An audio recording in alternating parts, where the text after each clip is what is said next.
प्रणव प्रकाश दास बबी दास निश्चय निजे आसी कहतु जे एटा प्रकृत पथरटा कोठू आसी से कह जदि कहते आम पुलिस आगे कहबू ना आप कहना चाहूँ जे से आम तो आपण मान केस करूँ आपण सम्मान कौन हानि है आम तो प्रणव प्रकाश दास और बबी दास ना केस करूँ ठिकादार मान आम तो कहूँ बबी दास कांधर चोरी कर नहीं जाइए से जो घरटा ସେଇଟା ସେ ପଥରରୁ ତିଆରି ହେଇଛି ବୋଲି ଆମେ ଆଲିଗେସନ ଆଣିଛୁ।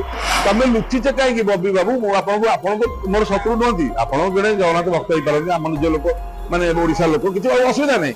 ଆପଣଙ୍କ ନାଁରେ ଆମେ ଗୋଟେ ଆଲିଗେସନ ଆଣିଲୁ, ଆପଣ କାହିଁ ଲୁଚୁଛନ୍ତି? ଛାତି ବାଡେଇକିରି କୁହନ୍ତୁ ମୁଁ ନେଇନି ସେ ପଥରରେ ହେଇନି। ବଡ ବିନମ୍ରତାର ସହିତ ଆମେ କହିବା କଥା ଯାଜପୁର ଆମର ପୁରୁଣା ରାଜଧାନୀ, ଆମର ବହୁତ ସମ୍ମାନ ଯାଜପୁର ବାସୀଙ୍କ ପ୍ରତି, ଯାଜପୁର ଜିଲ୍ଲା ପ୍ରତି, ଲଢୁଆ ଜିଲ୍ଲା। ଯାଜପୁରରେ ମା ବିରଜା ଅଛନ୍ତି। ଆପଣ ଜାଣିଥାନ୍ତୁ ଯାଜପୁର ପୁରୁର ସମ୍ପର୍କ ହେଲା ଗଲ ଗଲିର ସମ୍ପର୍କ। ତାଙ୍କର ସବୁ ସେବାୟତ ମାନେ ମତେ କହିଛନ୍ତି ମା ବିରଜାଙ୍କର, ମୁଁ କହିଲି ମା ଆଜ୍ଞା ଗଲ ଗଲିର ସମ୍ପର୍କ କଣ? ସେଠୁ ସେଟା ଭାଇନା ମାନେ ସବୁ କହିଲେ ଯେ ମହାପ୍ରଭୁ ଏପଟେ ସୁବର୍ଣ୍ଣପୁରକୁ ଯାଆନ୍ତି ପାତାଳି ହବା ପାଇଁ, ଏବଂ ଯେତେବେଳେ ନଈରେ ଯାଆନ୍ତି ସେତେବେଳେ ମା ପଚାରନ୍ତି କାଳିଆ ସାନ୍ତେ ଗଲ? କାଳିଆ ସାନ୍ତେଙ୍କ ପଟୁ ଉତ୍ତର ଆସେ ହଁ ମା ଗଲି। ତ ଯାଜପୁର ପୁରୀ ସମ୍ପର୍କ ହେଲା ଗଲ ଗଲି ସମ୍ପର୍କ ବୋଲି, ବନ୍ଧୁ ମହାନ୍ତିଙ୍କ ସମ୍ପର୍କ ବୋଲି ପୁରୀରେ ଗୋଟେ ଯାଜପୁରିଆ ଗଳି ଅଛି। ଆଉ ସମ୍ବଲପୁରିଆ କି ବଲାଙ୍ଗୀରିଆ କି କଳାହାଣ୍ଡିଆ ମାନେ ମୁଁ କାହା ବିରୁଦ୍ଧରେ କୋଉଠି ଗଳି ନାହିଁ, ଏଇଟା ସମ୍ପର୍କ। ଆମେ କାହା ବିରୋଧୀ ଲୋକ ନୁହଁ ଆଜ୍ଞା। ଆମେ ଗୋଟେ ତଦନ୍ତ ପାଇଁ ଏତଲା ଦେଲୁ ଯେ ବର୍ତ୍ତମାନ ଖଣ୍ଡିଲାଇଟ ପଥର ଚୋରି ହେଇଛି ଏବଂ ଏହାର ତଦନ୍ତ ହଉ। ତଦନ୍ତକୁ ସ୍ୱାଗତ କରିବା କଥା। ସତ ମିଛ ତଦନ୍ତ ପରେ ଜଣା ପଡିବ। ଏଥିରେ ଯୋଡେ ଜିନିଷ କାଲି କରାଗଲା। ସମ୍ମାନୀୟ ଯଜାତି କେଶରୀ ଦାସ ଯାହାଙ୍କ ଯିଏ ଅଶୋକ ଭାଇଙ୍କର ଭାଇ, ଅଶୋକ ଭାଇଙ୍କୁ ଆମେ ବିଜୁ ପଟ୍ଟନାୟକ ପରେ ବହୁତ ଭଲ ପାଉ, ବଢିଆ ନେତା। ସେ ମାନେ ବହୁତ ଟପ୍ କ୍ଲାସର ଲିଡର ଥିଲେ, ପିଲାମାନେ ସେମିତି ହେଲେ ନାହିଁ। କିନ୍ତୁ ଆମର ବିନମ୍ରତାର ସହିତ କହିବା କଥା ଯେ ସାମ୍ବାଦିକ ସମ୍ମିଳନୀରେ ଗୋଟେ ରିସିଟ୍ ଦେଖେଇଲେ, ଦେଖନ୍ତୁ ଆମେ ଆପଣଙ୍କ ଆଗରେ ଖୋଲିବାକୁ ଚାହୁଁନୁ, ଏଟା ସବୁ ପୋଲିସ ଆଗରେ ଦେଖେଇବୁ। ସେ ରିସିଟ୍ ଯଜାତି କେଶରୀ ଦାସଙ୍କର ଆମେ କଣ ଏପର୍ଯ୍ୟନ୍ତ କହିଲୁଣି ଯେ କଣ୍ଟ୍ରି ୱାର୍ଡ ତାଙ୍କର ଯୋଉ ହୋଟେଲ ଅଛି କଣ୍ଟ୍ରି ୱାର୍ଡ ହୋଟେଲ, ସେଥିରେ ସେ ପଥର ରିସିଟ୍ ବୋଲି ଆମେ ଏପର୍ଯ୍ୟନ୍ତ କହିଲୁଣି? ସେଟା ଆମେ ଏପର୍ଯ୍ୟନ୍ତ କହିନାହୁଁ। କିନ୍ତୁ ଆମେ ପୁଣି ଦେଖିଲୁ ଆମର କିଛି ଓକିଲ ଭାଇ ଯୋଉମାନେ ବିଜେଡି ସରକାର ଓକିଲ ଥିଲେ, ମୁଁ ତାଙ୍କୁ ନମସ୍କାର କରୁଛି। ସିଭିଲ ସୋସାଇଟି ଯାଜପୁର ଆପଣ ମାନେ ମୋ ନାଁରେ ଗୋଟେ ପାଲଟା କେସ୍ ଦେଇଛନ୍ତି, ମତେ ଖୁସି ଲାଗିଲା। ମୁଁ ଆଗ ତଦନ୍ତକୁ ସ୍ୱାଗତ କରୁଛି ଏବଂ ତଦନ୍ତ ହଉ, ଯଦି ମୁଁ ଭୁଲ କହୁଛି ମତେ ଫାଶୀ ଦିଅନ୍ତୁ।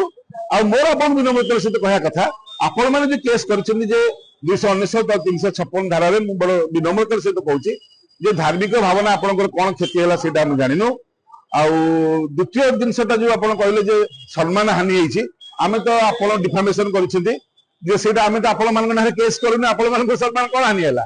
ଆମେ ତ ପ୍रणव प्रकाश दास और बबी दास नारे केस करूँ ठिकादार मान ओबीसीसी ओएमसी टाटा जो मैंने तो संपर्क जो गाड़ी बुहाई तो आपन को आम तो दोषी करूँ। आप कहीं कहले आपन कौन मानहानि होती जनइले, कौन सम्मान हानि होती जनइले आम टे खुशी हूँ। प्राइम फेसाई आपण मैंने केस दबार मौलिक अधिकार ना, जी दबा लोक सी कहीं लुचुंट। प्रणव प्रकाश दास बबी दास निश्चय निजे आसी कहतु जे एटा प्रकृत पथरटा कोठू आसी जदि कहते आम पुलिस आगे कहबू ना आप कहना चाहूँ से कहले आम कहतु आप कौ ठिकादार लगे कोटी कोटी टका 100 कोटी टका ठिकादारी देकर सी आणुले पथर ये 10 ट्रिप जो आसला महाप्रभु पाखु से गोटे ट्रिप आप जाऊला। आम तो कहूँ बबी दास कांधर चोरी कर नहीं जाइए से जो घरटा ସେଇଟା ସେ ପଥରରୁ ତିଆରି ହେଇଛି ବୋଲି ଆମେ ଆଲିଗେସନ ଆଣିଛୁ। ଯଦି ଆମେ ମିଛ ଆମକୁ ଦଣ୍ଡ ଦିଆଯାଉ, ଯଦି ଆମେ ସତ ସେଟା ପୋଲିସ ଏପର୍ଯ୍ୟନ୍ତ କହିଲାନି ସତ କି ମିଛ। ଗୋଟେ ଜିନିଷ ଯେତେବେଳେ ଇନଭେଷ୍ଟିଗେସନ ଚାଲିଛି, ଆପଣ ମାନେ କେମିତି ଏକଥା କହୁଛନ୍ତି ମାନହାନି ହେଇଗଲା, ଯଦି କାଲି ସତ ପ୍ରମାଣିତ ହେଇଯିବ ସେ ଚୋରି କରି ନେଇଛନ୍ତି ବୋଲି ଆପଣମାନଙ୍କ ଇଜ୍ଜତ ରହିବ ତ? ଚିନ୍ତା କରନ୍ତୁ। ଏଟା ଜଗନ୍ନାଥଙ୍କ କଥା, ଏଟା ମୋର ବ୍ୟକ୍ତିଗତ କଥା ନୁହଁ, ମୋ ଘରୁ କିଛି ଯାଇନି, ମୁଁ ମୋ ପାଇଁ କହିନି ଆଜ୍ଞା। ମୋର ବି ବିନମ୍ରତାର ସହିତ କହିବା କଥା ତଦନ୍ତ ହଉ, ମୁଁ ଯଦି ଭୁଲ କରିଛି ମତେ ବାନ୍ଧନ୍ତୁ, ମୁଁ ଫାଶୀ ପାଇବାକୁ ରେଡି। କିନ୍ତୁ ଓଲଟି ଚୋରର ପାଇକ ପଡ ତମେ ଲୁଚିଛ କାହିଁକି ବବି ବାବୁ? ମୁଁ ଆପଣଙ୍କୁ ମୋର ଶତ୍ରୁ ନୁହନ୍ତି, ଆପଣ ଜଣେ ଜଗନ୍ନାଥ ଭକ୍ତ ହେଇପାରନ୍ତି, ଆମ ନିଜ ଲୋକ ମାନେ ଓଡିଶା ଲୋକ, କିଛି ଅସୁବିଧା ନାହିଁ। ଆପଣଙ୍କ ନାଁରେ ଆମେ ଗୋଟେ ଆଲିଗେସନ ଆଣିଲୁ, ଆପଣ କାହିଁ ଲୁଚୁଛନ୍ତି? ଆପଣ ସାମ୍ବାଦିକ ସମ୍ମିଳନୀରେ ନିଜେ କହୁନାହାନ୍ତି ଯେ ନାଇଁ ମୁଁ ନିର୍ଦ୍ଦୋଷ, ମୁଁ ଜଗନ୍ନାଥଙ୍କୁ ଛୁଇଁ କହୁଛି ଏଟା ମିଛ କଥା, ମୁଁ ଲୋକନାଥଙ୍କ ପାଦକୁ ଛୁଇଁ କହୁଛି ଏଟା ମିଛ କଥା, ତାହେଲେ ଆମେ ଜାଣିବୁ ଏଟା ମିଛ କଥା ବୋଲି। ତାପରେ ଆମେ କହିବୁ କୋଉଟା ସତ କୋଉଟା ମିଛ।